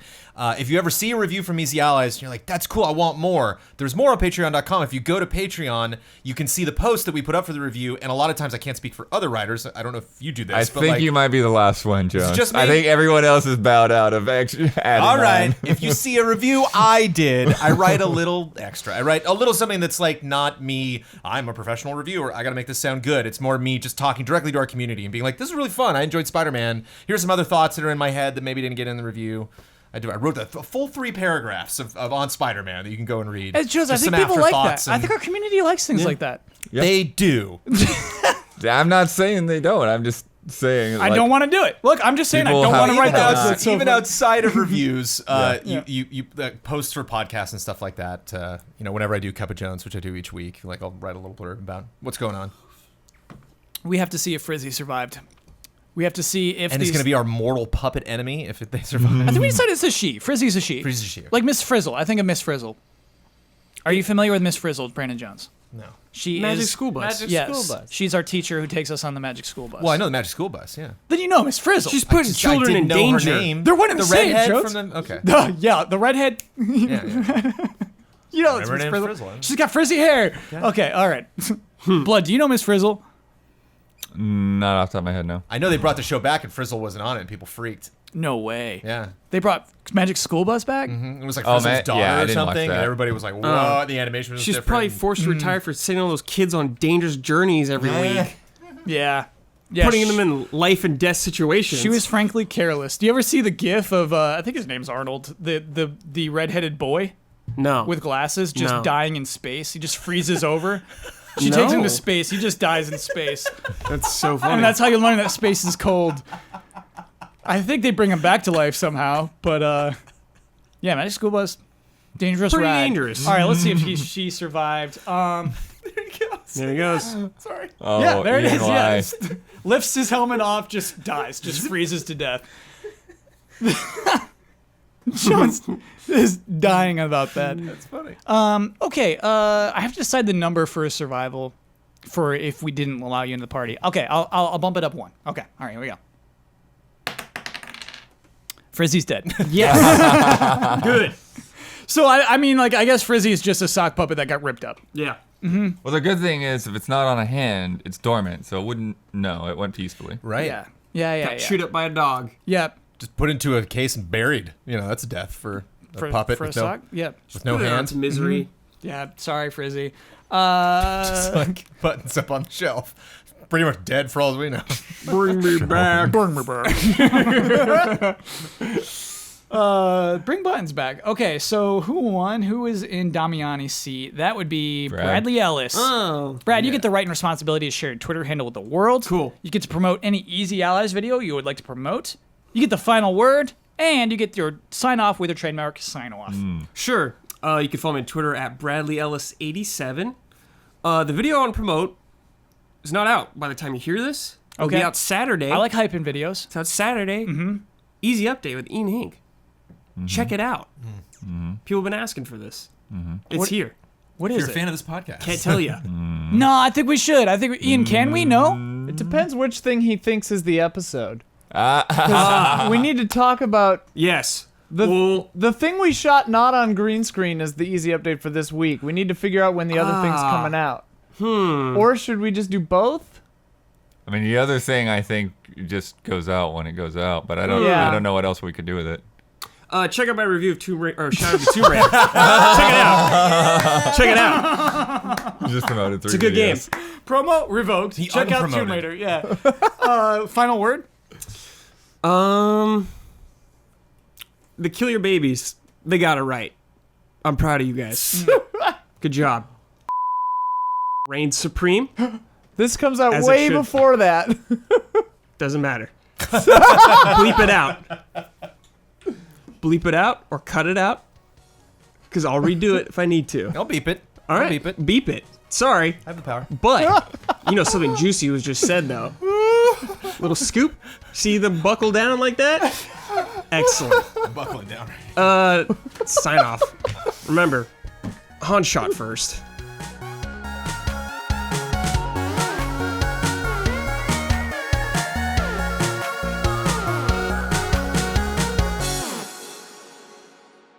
What do you mean you let him out? Turned out to be a koala.